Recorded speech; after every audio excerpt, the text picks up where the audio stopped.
जय माँ इंद्राक्षी, जय अम्बे। इंद्राक्षी धाम में दर्शकों आप सभी का मैं हार्दिक स्वागत करते हैं। आज के दिन जिन जातकों का जन्म दिवस है, मैरिज एनिवर्सरी है, उन सभी को हमारी तरफ से बहुत बहुत शुभकामनाएं। हमारी हथेली में कुछ योग ऐसे होते हैं जो श्री संपत्ति के लिए हानिकारक होते हैं। अगर वो योग किसी भी हथेली में बने हों तो आप लाख जतन करें, कई बार श्री संपत्ति आपको नहीं मिल पाती है। धन से वंचित रहते हैं, जमा पूंजी से वंचित रहते हैं और कहीं ना कहीं भूमि, भवन, जमीन जायदाद से ये योग संपत्ति को कहीं ना कहीं बनने नहीं देता है। योग बताएंगे, आइए उससे पहले आज का पंचांग जाने। 25 अप्रैल सन 2022 दिन सोमवार, बैसाख माह, कृष्ण पक्ष, संवत 2079। तिथि आज दशमी है, नक्षत्र धनिष्ठा है, राहु काल 7:30 से 9, दिशा सूल पूर्व दिशा है। कल एकादशी का व्रत रहेगा, बरुथनी एकादशी। अब देखिएगा, हमारी हथेली है, सबकी हथेलियों में अपने अपने हिसाब से रेखाएं होती हैं।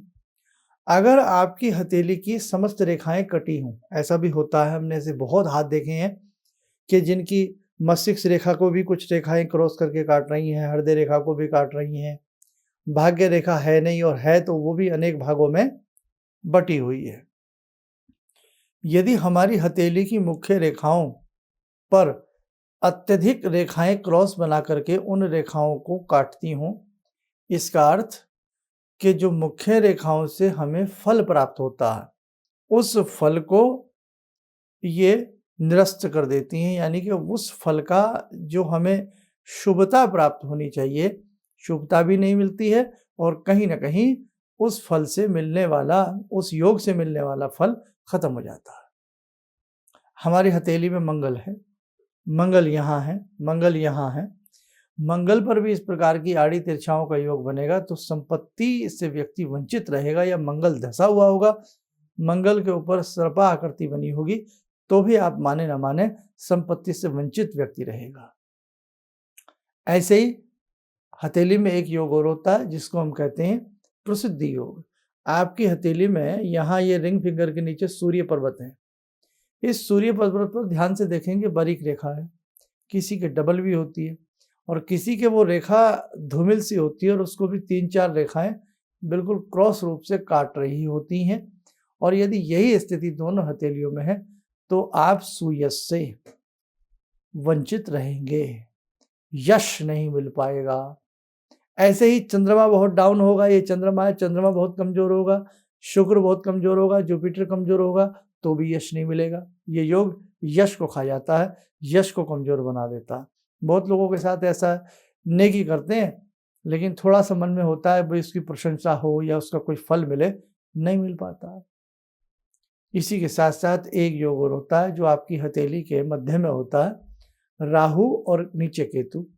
राहु केतु के बीच में, जिसे हम कहते हैं एक लक लाइन होती है, भाग्य रेखा होती है, ये भाग्य रेखा बिल्कुल बीच में ही खंडित होती हो, बीच में ही ये भाग्य रेखा टूटती हो और उसके साथ साथ आपके शुक्र के वलय सारे खंडित हों और आपके अंगूठे के ऊपर का जो ये अंगूठे का पोर्शन होता है बिल्कुल छोटा सा खाना हो।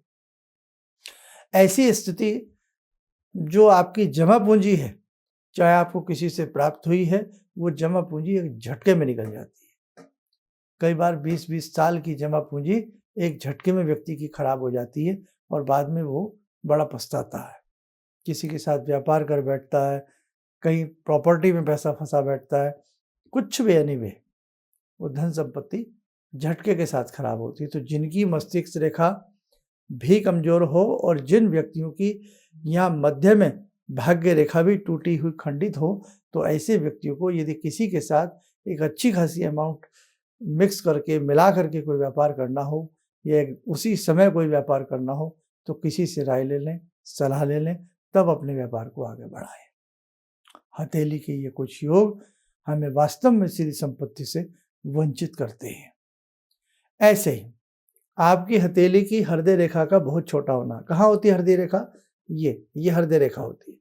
हृदय रेखा का बहुत छोटा होना, मस्तिष्क रेखा का बहुत छोटा होना और भाग्य रेखा का छोटा होना या बिल्कुल ही 3-4 स्थानों पर खंडित होना। पैतृक संपत्ति बिकने के लक्षण बन जाते हैं कि जो पेरेंटल प्रॉपर्टी होती है उसको जब आप अपनी एज में आते हो वो बेच करके आप अपना गुजारा करते हो। आपका अपना अस्तित्व, अपनी जमा पूंजी बहुत कम ना के बराबर होती है। बस एक मेहनत करते हो और रोटी खाते हो। ये स्थिति ऐसा योग बनाता है जैसा हमने अभी बताया। हथेली में ऐसे अनेकों योग होते हैं जो हमें श्री संपत्ति से वंचित करा देते हैं। देखो भाई, पेट तो पक्षी भी भरता है, पेट तो हम किसी न किसी तरह सब भर लेते हैं, लेकिन जिंदगी को लग्जरी रूप में जीना, एक अच्छे से रूप में जीवन जीना, आनंदमय तरीके से जीना, बिना हाथ पसारे जीना और वक्त पर अपना ही पैसा अपने काम आना बहुत बड़ी बातें होती हैं। तो ये सबके साथ नहीं हो पाता। पैसा होने पर भी उसका सुख मिलना, ये भी एक योग की बात होती है। तो मैं तो आपको यही राय दूंगा, अगर कहीं आपको लगता है कि जीवन के लंबे समय में श्री संपत्ति से आप वंचित हैं या श्री संपत्ति का आपको सुख नहीं मिल पा रहा है, तो आप किसी मर्मज्ञ को एक बार जीवन में अपना हाथ दिखावें और फिर जानें कि इसका कारण क्या है, इसके लिए हमें क्या करना चाहिए। अब इस अंक में मैं इसलिए नहीं बता पाऊंगा क्योंकि सबकी रेखाएं अलग अलग होती हैं। ये तो आप जानते ही हो, सबका भाग्य अलग है, सबकी रेखाएं अलग हैं। देखने में रेखाएं एक सी होती हैं, लेकिन सबके फिंगरप्रिंट अलग अलग होते हैं, आप अच्छी तरह से जानते हैं। इसलिए सभी के लिए इस योग में एक उपाय नहीं हो सकता। खैर, और ऐसे लोगों को जो ग्रह परिवर्तन होते हैं उसके उपाय जरूर करने चाहिए। जैसे हमने ग्रह परिवर्तन के सारे इस महीने के उपाय बता दिए, शनि के, राहु के, बृहस्पति के, सूर्य के सारे बताए हमने, शुक्र के, मंगल के, तो जरूर आप कीजिएगा। और अगले महीने राशि के उपाय हम आपको बताने वाले 1-2 रोज में, वो जरूर ऐसे लोगों को कर लेने चाहिए। राशि से संबंधित कम से कम 6-7 महीने के उपाय लगातार प्रेम से करने चाहिए। ठीक है, आइए समय और चल आज की ध्यान माला का जुड़ते हैं भगवान शिव शंभू से। ओम आत्मा त्वं गिरिजामति सहचरा प्राणा शरीरं गृहं पूजा ते विषयोपभोग रचना निद्रा समाधिस्थिते संचारा पदयो प्रदक्षिण विदेः श्रोत्राणि सर्वागिरो यद्यात् कर्म करोमि तद्दखिलं शम्भोस्तवाराधनम् चन्द्रोद्भासितशेखरे स्मर हरे गंगाधरे शंकरे सर्पे भूषितकण्ठकर्णविवरे नेत्रोत्तवे स्वानरे दन्ते त्वकृतसुन्दरां वरदरे त्रैलोक्यसारे हरे मोक्षार्तिं कुरु चित्तवृत्त्यमचलं मन्येस्तु किं कर्म वे वन्दे देव उमापतिं सुरगुरुं वन्दे जगत्कारणं वन्दे पन्नगभूषणं मृगधरं वन्दे पशूनां पतिं वन्दे सूर्यशशाङ्कवह्निनयनां वन्दे मुकुन्दप्रियं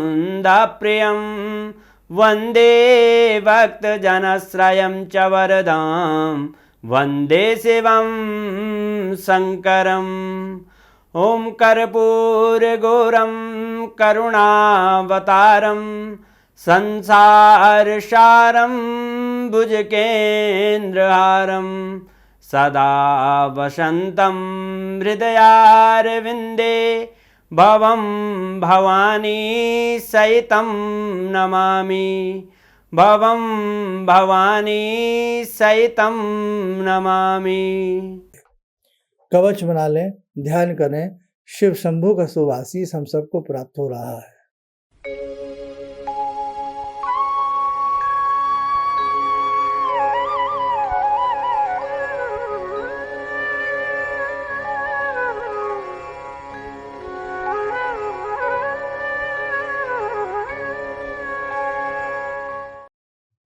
ओम बोलते हुए नेत्र खोलें, सामान्य हो जाए।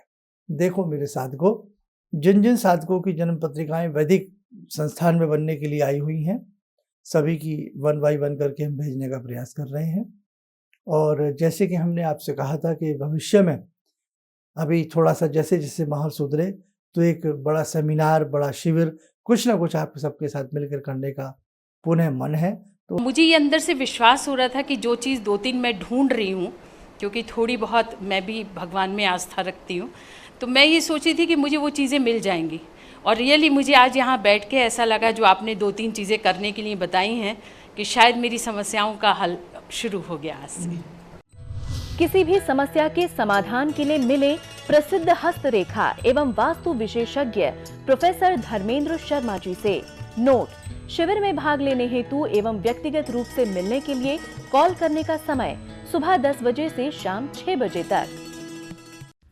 हमारे विभिन्न ज्ञानवर्धक कार्यक्रम देखने के लिए आप हमें अभी सब्सक्राइब करें, बेल आइकन को प्रेस करें ताकि आप देख सकें हमारा कार्यक्रम सबसे पहले। और अधिक जानकारी के लिए फेसबुक पेज को लाइक करना न भूलें।